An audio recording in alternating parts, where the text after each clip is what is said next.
All right, we are finally back at my outdoor urban worm bag. And as many of you know, I had shoulder surgery, so it has been forever. In fact, it's been 68 days since we were in here last. And wow, the volume has really decreased. And one of the things you might notice is a lot of the bedding that we had put on here, all kinds of material like this, is really worked itself down. Now, because it's been so many days, at the end of this feeding, we are going to harvest this bin. So what I'm going to do is I'm going to feed this bin and then come back in about 3 to 4 days so that the worms make their way all the way to the top and I can harvest mostly non-worms out of the bottom and get lots of worm castings. Now, if you recall, over here, we had a coffee tower and I'm seeing some coffee grounds, but check this out too. I am seeing lots of worms. So even here, 68 days later, they are really enjoying it. Now, I'm going to dig down. I don't know if it's going to be formed, but we'll see if there's anything left of that coffee tower that we made. And there is. See all these really dark grounds here compared to the castings all around them? That is what is left of the coffee. And sure enough, the worms are still going through it. It is a great food source for them. These are all spent coffee grounds. So yeah, check that out. Look at that. There's mold still keeping it together. So we're going to go in here and we're going to break up what's left and spread it all around. But let's kind of dig in. I don't expect there to be too much food. Now in those 68 days, I did come in and I would lift like the paper towels and put just a little bit of food, but nothing like the enormous feedings that we put in here. So I am expecting there to be no big foods. And if there is, something like this is something that I might have put in like a week ago. It looks like some tomatoes. In fact, you can see some seeds there. And one of the things that we've also kind of been talking about the last 3 feedings is how the castings were really good on the sides and they were kind of compacted. So when we harvest, we don't want to harvest down the middle and have things just shoot down here. We want to get it from the sides. So what I'm going to do is I'm going to kind of dig from way back here and pull up and out. And oh my gosh, I got to stop real quick. Check that out. Just beautiful worms and beautiful worm castings. That's what happens when you don't really feed too much. They work down every little piece of paper and every little piece of food and every little piece of shredded cardboard that's in there. So yeah, we're going to dig from the sides and pull in so that we can get some of these castings here to make it down the middle. Now, what I'm going to do before I harvest is I'm going to punch in the sides. Another thing you can do is maybe take a rake and,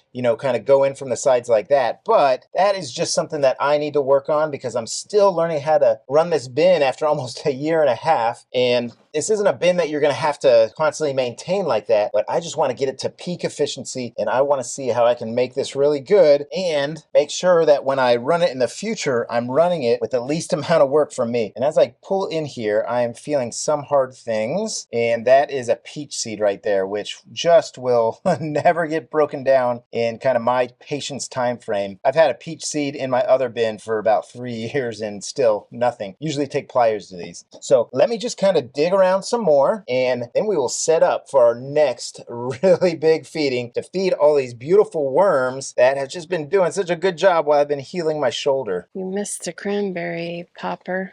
This right here is one of our temperature sensors that we have down the middle. Really, we have not had any problems with temperatures. It is the middle of April. Things just aren't way too hot here in Florida yet, so no problems there. This is just absolutely incredible in here. The only thing that we are seeing in here is just some cranberries, and that is incredible because last time we were in here, we fed lettuce stalks, tomatoes, carrot peels, and the ends of the carrots, some tangerine peels, some banana peels, and some onions. We had 2 lemon halves we put in here and avocado peels. And besides the cranberries that have just been in here forever and the avocado peels, I'm just not seeing any of that feeding from 68 days ago, which of course we don't expect to see that. Now, I don't think that you should leave your worms alone for 68 days. That's not what I'm really saying here because I did add some food. I didn't add any bedding because if you go back to my last video, you saw that I left a lot on top. And a lot of you were worried about the moisture. Now, every environment, every place on earth is going to be different from each worm bin, even from the same place in the same town. Now, I'm here in Florida. It is very humid in Florida, almost year round. In fact, if you've ever flown into Florida and you get off that airplane, it's almost like a warm hug when you get off the airplane from the humidity. So I can leave dry bedding on the top, and between the moisture of the food and the humidity from Florida, it kind of moistens everything, especially with this great lid from the urban worm bag. So for everybody that was wondering about that, I had no problems about a week in, most everything, even these things, had moisture levels all the way up to like this, compared to this that was kind of sticking out and was dry. So as I am digging through here,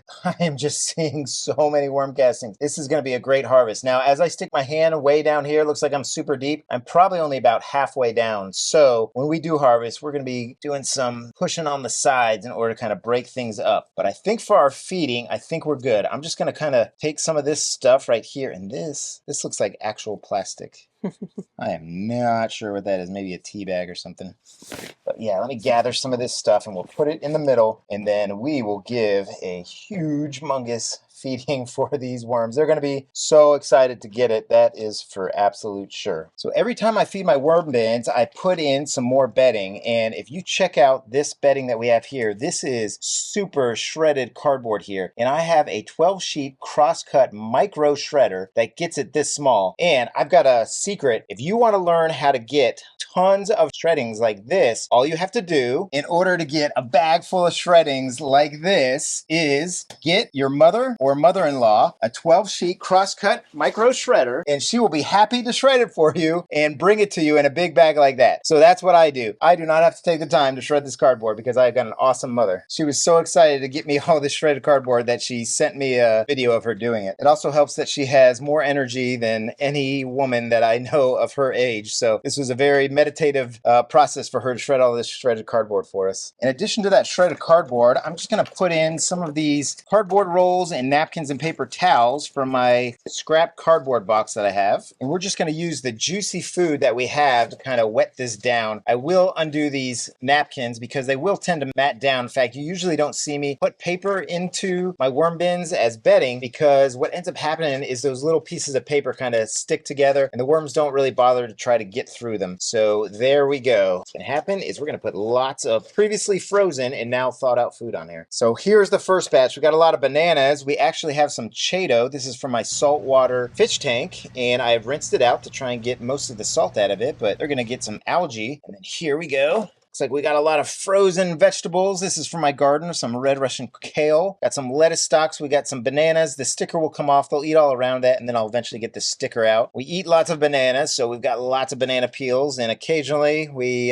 don't eat them before they go brown, so the worms are the benefactors of that. Got more banana peels, and we've got some potato peels. These also can mat down, so I'm going to spread those out. Now, pretty important to freeze your potato peels because if you don't, they might start growing potatoes, and the worms are not going to eat food that is still alive. So if your peel still has potato cells that are growing, the worms won't eat it. Go ahead and throw in some mandarins that went bad before we could get to them, and I'm just going to kind of stick my thumb through each of them so that the worms have a way to get in here. Now, you might see on the internet or on different videos, hey, don't put citrus in the bin. That is not entirely true. Can you imagine if worms didn't eat citrus? There would be oranges all over Earth, but they will eat it. They just aren't going to eat it all at once. They kind of let the microbes get to it first sometimes. And in a bin like this, I can put these in here and it's not going to be a problem. And I'll just put them in one area. So if the worms don't want to go for them right away, they can go somewhere else. Next, we've got some celery. We'll just put that right there. And then finally, we've got some asparagus and a bunch of other scraps, along with their favorite, which is strawberries. So, oh my gosh, what a massive feeding. We've got some onions. Again, those are other things people say to don't put in, but you can put them in small quantities. And we've got some grapes. If I don't squeeze these, they're not going to get into them. Grapes have really good skins that prevent critters and worms from getting into them. So I may not get to all of them, so we may be revisiting these grapes here. But this is fantastic. These food scraps are going to get the bedding wet. The worms are going to enjoy this. They're going to not even know what happened to them. They probably forgot that they ever got food scraps because it's been so long. But I do want to say one thing. This is a pretty massive worm bin here. In fact, I have somewhere between 5,000 and 8,000 worms in here. So if you're just starting, do not even look at how much food I put in here. If you are just starting a worm bin, I want you to put right here that much food in. In fact, check out this video that I have in a link up here that shows you how to start a worm bin and just how little food that you need to start a worm bin. And this is for like 1,000 worms. That's how much you're going to feed them at their very first feeding. I just realized there is a rubber band around these asparagus, so I'll take that out. And first we're going to start with some worm chow. This is just some ground up pantry items that I had and that expired. So we're talking flour, cornstarch, crackers maybe. I think I had an ice cream cone in here, and we're just going to pop that in there for them. And then earlier I mentioned a worm tower. It becomes a worm tower because I put it in this container here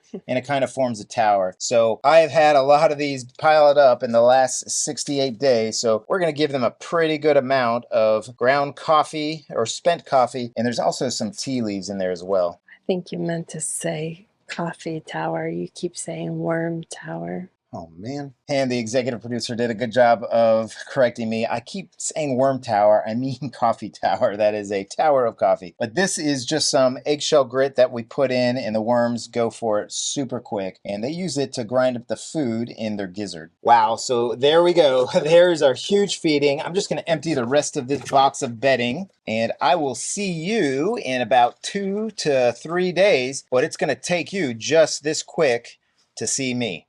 So it's been 4 days since we fed it, so let's get in here and harvest. Now, I've already kind of beat it down, and as I kind of push up, it's kind of crunchy. So I think we're gonna get a lot of dry stuff because it has been 60, I guess now 72 days. So let me just kind of get the locking mechanism right here. Wow, that's tight. Between my shoulder and it being so long, it's a little tight, so this might take me a second here. This is not the urban worm bag's fault. This is my fault for sure. Don't have any strength in that arm. I have to have the executive producer help me. I was going to say, do you need an assist? All right, so let me pull this open. And sure enough, after, let's say, almost 2-3 months, bone dry. Now, the plan was to do it every 30 days.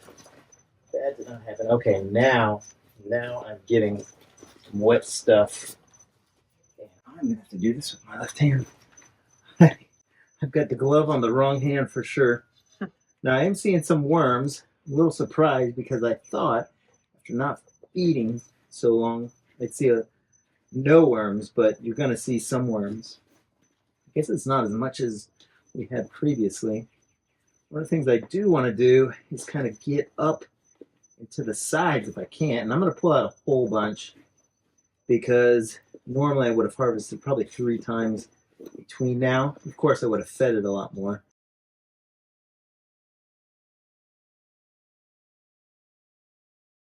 Even though I'm hitting it, it's not like the whole thing's collapsing, which is good because I would hate to have the whole contents of this thing come down.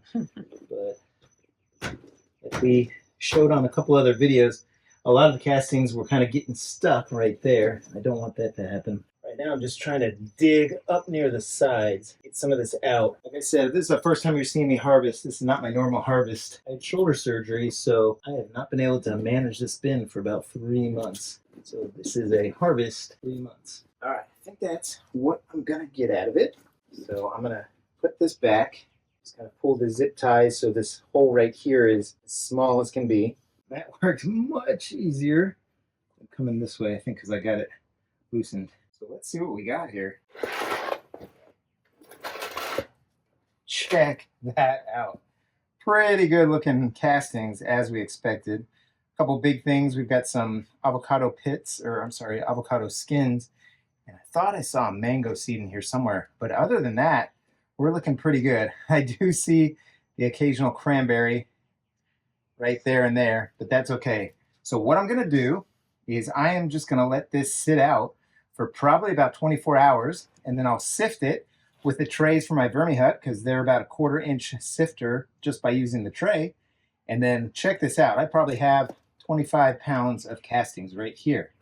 So I hope you're having a great day. I hope your worm bins are doing well. So happy vermicomposting, everybody. Take care now.